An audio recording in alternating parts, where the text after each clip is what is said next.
Praniti, dan pada kesempatan kali ini saya akan memaparkan materi mengenai aplikasi integral, khususnya yaitu menentukan panjang busur. Di sini sudah terdapat satu buah kurva yang dibagi menjadi 1, 2, 3, 4 bagian. Dibagi menjadi 4 bagian, dan batas dari sisi kirinya yaitu A dan sisi kanannya yaitu B. Kemudian pada garis kedua kita namakan X1, kemudian ada XN. XN ini merupakan banyaknya bagian. Nah, dalam menentukan panjang busur, pertama itu kita harus membagi luas daerah menjadi N bagian yang sama. Kemudian kita menghitung luas pada salah satu bagian. Contohnya saja kita ambil dari A sampai X1, itu sudah satu bagian. Atau dari X2 sampai X3, itu juga satu bagian. Setelah diketahui luas pada salah satu bagian tersebut, kemudian kita itu menjumlahkan sampai N bagian. Jika ada 5, maka kita jumlahkan sampai dengan 5 bagian. Ada 10, kita jumlahkan dengan 10 bagian. Nah, untuk rumusnya sendiri, dalam menentukan panjang busur, kita ambil salah satu bagian dari kurva ini. Contohnya saja A ke X1.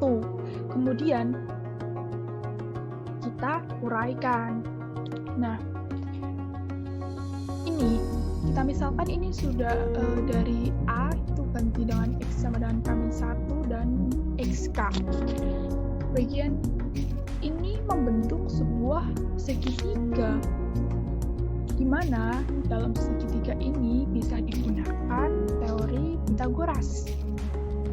Nah, setelah diuraikan, itu kita dapat mengetahui rumus dari panjang busur, yaitu apabila diketahui fungsi Y sama dengan Fx dengan A kurang dari sama dengan X kurang dari sama dengan B, maka Fx kita misalkan menjadi ds.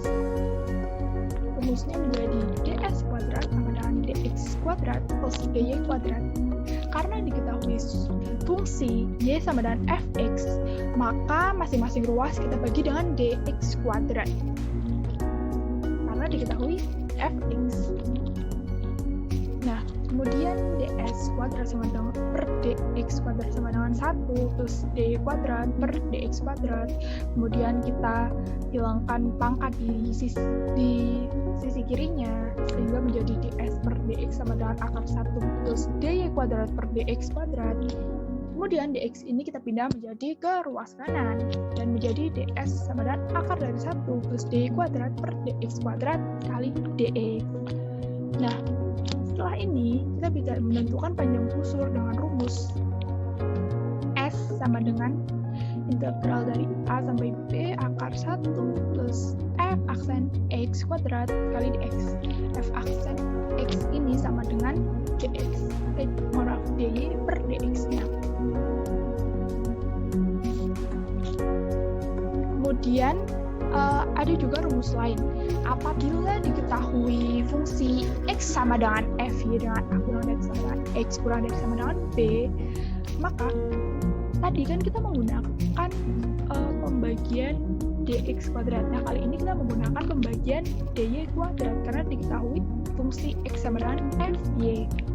Nah, sehingga menjadi ini teorema Pitagoras, ds kuadrat per dy kuadrat sama dengan dx kuadrat plus dy kuadrat plus 1. Kita hilangkan pangkat di sisi kirinya menjadi ds per dy sama dengan akar dari dx kuadrat per dy kuadrat ditambah 1. Nah, ds sama dengan akar dari dx kuadrat plus dy kuadrat ditambah 1 dengan dy yang tadinya di sisi kanan, di sisi kiri kita pindah menjadi di sisi kanan. Sehingga untuk menentukan panjang busur yang diketahui titik-titiknya, yaitu maka S sama dengan integral A sampai B akar dari F aksen X kuadrat plus 1 dikali dy. Nah, untuk rumus yang ketiga, itu apabila diketahui sebuah fungsi parameter seperti alfa, theta, ataupun t. Jadi rumusnya itu menjadi masih menggunakan teorema Pitagoras. Kemudian di sini kita menggunakan contoh alfa. Nah, dibagi ini menjadi D alfa kuadrat, sehingga ds kuadrat sama dengan ds kuadrat dibagi D alfa kuadrat sama dengan dx kuadrat per D alfa kuadrat di plus dy kuadrat per D alfa kuadrat. Hilangkan pangkat di salah satu sisinya, yaitu sisi kirinya, menjadi akar dari dx kuadrat per D alfa kuadrat plus dy kuadrat per D alfa kuadrat. Nah, kemudian D alfanya itu kita pindah ruas menjadi di sisi kanan. Nah, ds-nya itu sama dengan akar dari dx per D alfa kuadrat di plus dy per D alfa kuadrat dikali D alfa.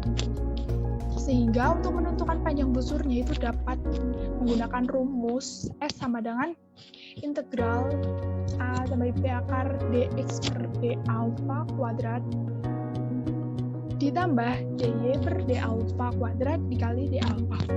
AB ini merupakan titik-titik yang diketahui. Biasanya itu terdapat dalam soalnya. Nah, kita menuju ke contoh soal.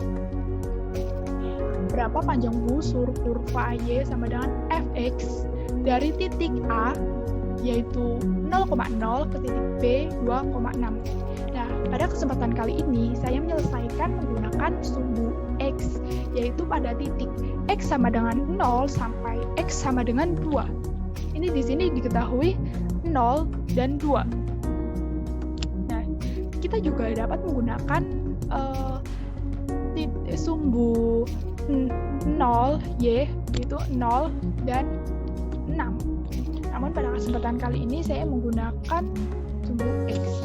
Nah, kemudian setelah kita menentukan mau menggunakan sumbu yang mana, kita menentukan turunan dari fungsinya. Di sini fungsinya adalah Y sama dengan 4X. Nah, Y sama dengan 4X turunannya adalah 4. Kemudian kita dapat menentukan panjang busur.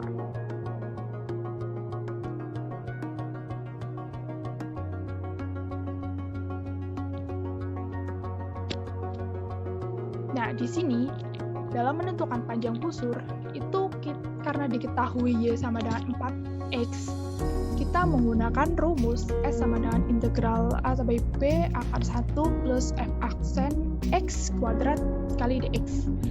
S sama dengan A-nya itu 0, B-nya itu 2 yang diketahui dari sumbu X ini. Nah, kemudian 1 ditambah dy kuadrat plus dx kuadrat dikali dx. Nah, S sama dengan integral 0 sampai 2 akar 1 ditambah 4 kuadrat. 4 kuadratnya ini dari turunan fungsi Y sama dengan 4X dikuadratkan dari rumus ini. Nah, jadi dx kemudian S-nya itu menjadi integral 0 sampai 2 akar 1 ditambah 16 itu 17, sehingga akar 17 dx.